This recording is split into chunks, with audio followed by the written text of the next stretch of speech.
10 మినిట్స్‌లో అయిపోయే కొబ్బరి స్వీట్. ఇది పిల్లలు గానీ, పెద్దలు గానీ అందరూ ఇష్టంగా ఉంటది. బాగా జ్యూసీగా ఉంటది. సో, ఇది పాత కాలంలో ఉండే కొబ్బరి తురిమేది.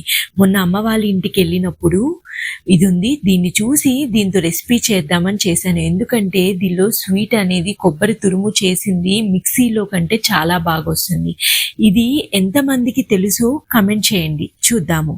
సో, ఫస్ట్‌గా దీనికి 3 చిప్పల కొబ్బరి అనేది తీసుకున్నాను. సో ఫ్రెష్‌గా ఉన్న కొబ్బరి తీసుకుంటే స్వీట్ అనేది చాలా బాగా వస్తుంది.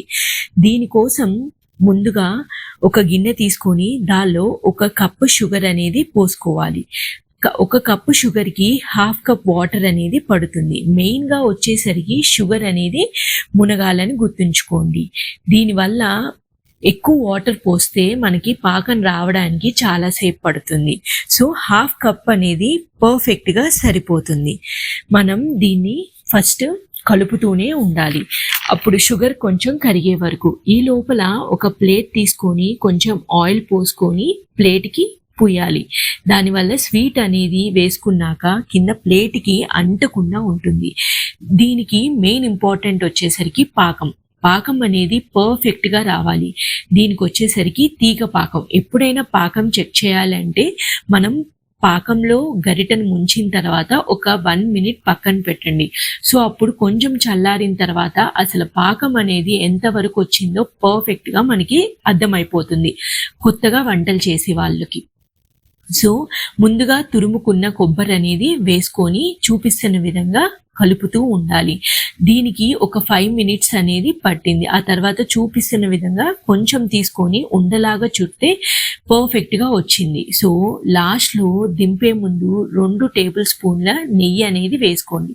ఇంకా ఒక 4 స్పూన్స్ వేసిన టేస్ట్ అనేది బాగానే ఉంటుంది. కమ్మగా నెయ్యి వాసన కూడా వస్తూ ఉంటుంది.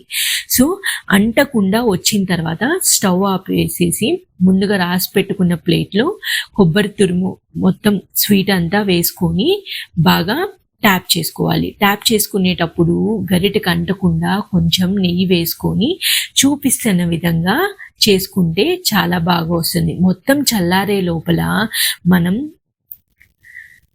గీతలు పెట్టుకుంటే తర్వాత పూర్తిగా చల్లారిన తర్వాత ముక్క అనేది పర్ఫెక్ట్గా వస్తుంది. సో ఇది ఒక 15 to 20 మినిట్స్ పట్టింది నాకు చల్లారడానికి. ఎక్కువ పాకం వస్తే పొడి పిల్లాడిద్ది అనేది గుర్తుంచుకోండి. సో చూసారా ఎంత పర్ఫెక్ట్గా వచ్చిందో. నచ్చితే ప్లీజ్ సబ్స్క్రైబ్. మీరు ట్రై చేసి కమెంట్ చేయండి ఎలా వచ్చింది.